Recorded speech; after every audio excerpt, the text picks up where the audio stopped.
ছাত্রদল রাজশাহী বিশ্ববিদ্যালয় ১ নম্বর সংগঠনে পরিণত হবে। সামরিক আইনে আমরা প্রথম বাংলা রাজশাহী বিশ্ববিদ্যালয় মাত্র ১২ থেকে ১৩ জন ছেলে আমরা আমতলা এদিক দিয়ে মিছিল করে সামরিক আইনের বিরুদ্ধে আমরা মিছিল করে মুহূর্তের মধ্যে আমরা চলে গেলাম ঝটিকা মিছিল নিয়ে। এরপরে বিশ্ববিদ্যালয়ের আমতলা, জামতলা, তারপরে প্রশাসনিক ভবনের পশ্চিম পার্শ্ব চারিদিকে সে পুলিশ ঘুরে গেল। আমরা আত্মগোপনে চলে গেলাম ২ দিন, আবার আস্তে আস্তে বের হলাম। এইভাবে এর মধ্যে ঢাকা বিশ্ববিদ্যালয়ে ইতিমধ্যে সামরিক আইন সামরিক আইন ভঙ্গ করে ছাত্রদলের অন্যান্য ছাত্র সংগঠন তারা বেরিয়েছে বলে পুলিশের সাথে একটা সংঘাত হয়। ওটা দেখার পরপরই আমরা রাজশাহী বিশ্ববিদ্যালয় করলাম এবং ছাত্রদেরই প্রথম করেছে। একমাত্র স্মার্ট সিটি বসুন্ধরা, আধুনিকতায় এক ধাপ এগিয়ে। এই যে আমাদের সেদিনে নির্ভীক পথ চলা, নির্ভীক যাত্রা, এটাই পরবর্তীতে একটা অদম্য শক্তিতে পরিণত হয়ে বাংলাদেশে জাতীয়তাবাদী ছাত্রদল যেমন শুধুমাত্র ঢাকা বিশ্ববিদ্যালয় বা অন্যান্য বিশ্ববিদ্যালয় নয়, ছাত্রদল রাজশাহী বিশ্ববিদ্যালয় ১ নম্বর সংগঠনে পরিণত হবে। ১৯৯০ সালের এটা ভাবাই যেত না। ৮০ সালের রাষ্ট্রীয় নির্বাচনে আমরা একটি সিটও পাই, জোয়ার শুধু ভিপি পেয়েছি। কিন্তু আমরা ৯০-এর মধ্যে এসে শুধু আমরা করছি কি বলে যে অনেক সময় সংঘাত হয়েছে, আমরা শান্তিপূর্ণভাবে কথাবার্তা বলে আবার ক্যাম্পাসে ফিরে আসি। ক্যাম্পাস ছাড়ি তখন শক্তিশালী সংগঠন বিপ্লবী ছাত্র মৈত্রী, নাম শুনেছে? ছাত্র মৈত্রী নামে একটা সংগঠন ছিল, তো সেই সময় খুব শক্তিশালী সংগঠন এবং তাদের সাথে জাসদ এবং অন্যান্য বামপন্থী সংগঠন মিলে আমাদের সাথে প্রায় সংঘাত হতো। কিন্তু এর সাথে যদি আন্দোলন আমরা একসাথে করতাম, আমরা শান্তি এবং সহাবস্থানের পথ ধরে আস্তে আস্তে আস্তে আস্তে করে গোটা এরশাদের আমল আমরা কাজ করেছি এবং সহযোগিতা এবং প্রত্যেকের প্রতি সহমর্মিতার মধ্যে দিয়ে আমরা রাজশাহীতে ভিপি পদ পেলাম এবং কয়েকটি হল আমরা পেয়ে গেলাম। এটা হলো এই কারণেই যে আমরা ছাত্রদের সাথে যেভাবে মিশেছি এবং এরশাদ বিরোধী সংগ্রামে আমাদের যে অংশগ্রহণ, ছাত্রদল যেখানে একটা সংগ্রামী ভূমিকা পালন করেছে, রক্তাক্ত বুলেট বরণ করে তারা ক্যাম্পাসে অবস্থান গ্রহণ করেছে।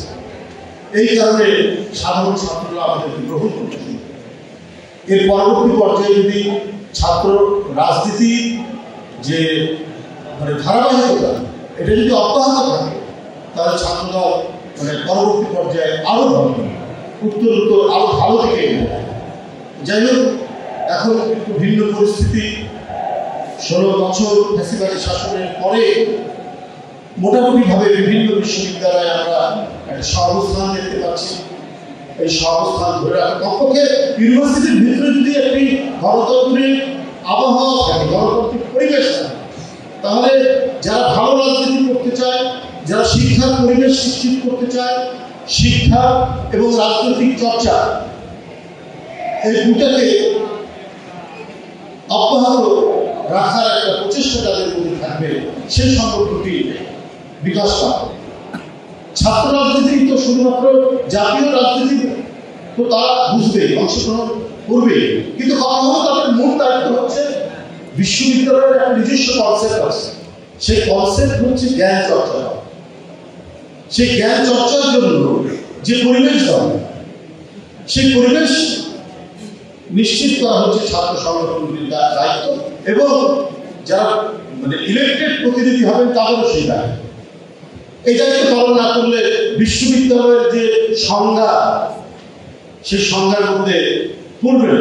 তখন দেখা যাবে যে নানা ধরনের শিক্ষার বহির্ভূত কর্মকাণ্ড শুরু হচ্ছে। বিশ্ববিদ্যালয়ের সংজ্ঞা কি? সেটা হচ্ছে ফ্রিডম অফ লার্নিং,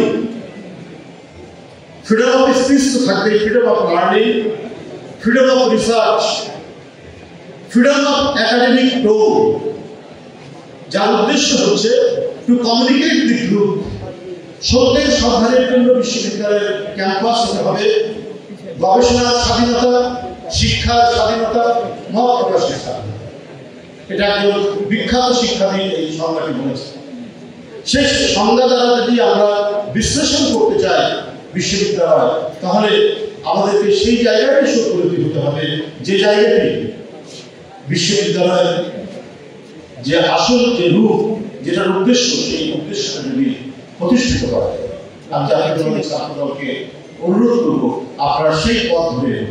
আমি এখানে যে কয়েকটি ছাত্রদের জানিয়ে এবং চিনি, তার মধ্যে রাফি অন্যতম।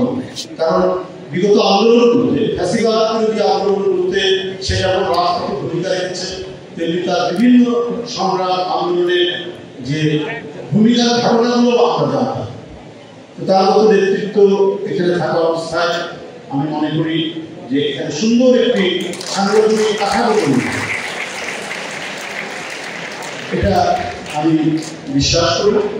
আর পাশাপাশি আজকে এই উদ্দেশ্য নিয়ে আপনারা এই আলোচনা সভার আয়োজন করেছেন, এর তাৎপর্য অবশ্যই 7ই নভেম্বর জাতীয় বিপ্লব ও সংহতি দিবস।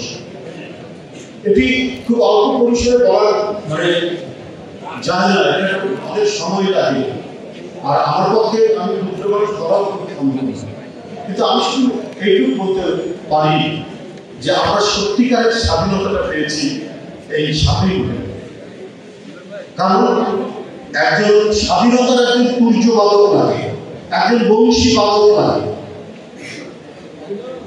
যিনি নির্ভীক, যিনি উদ্যম নির্ভয় এবং সাহসিকতার সাথে স্বাধীনতার সংগ্রাম এবং যুদ্ধকে পরিচালিত করে।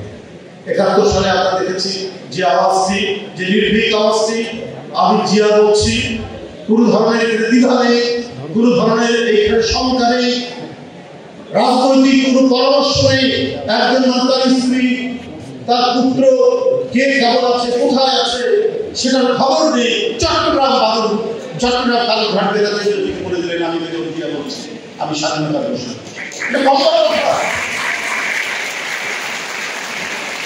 এরপরেই হচ্ছে 7ই নভেম্বর, ওই একই ব্যক্তি রেডিওতে ভেসে উঠলো আমি বেগম জিয়া বলছি 7ই নভেম্বর। মাঝখানে অনেক ঘটনার প্রভাব হয়েছে। স্বাধীনতার পর যারা গণতন্ত্রের চর্চা করবে তারা গণতন্ত্রকে হত্যা করলো, খবরের কাগজ পড়া নিষিদ্ধ করে দিল, রাজনৈতিক দল করা নিষিদ্ধ করে দিল, কথা বলা নিষিদ্ধ করে দিল, কণ্ঠের স্বাধীনতা বন্ধ করে দিল। মানুষ তো এই প্রত্যাশার জন্য, মানুষ এই ঘটনার জন্য ছাত্রযুক্ত করেনি। শুধু তাই নয়, আপনি স্বাধীনভাবে নিজের মত প্রকাশ করবেন, সেই সুযোগটুকু বন্ধ করে দেন।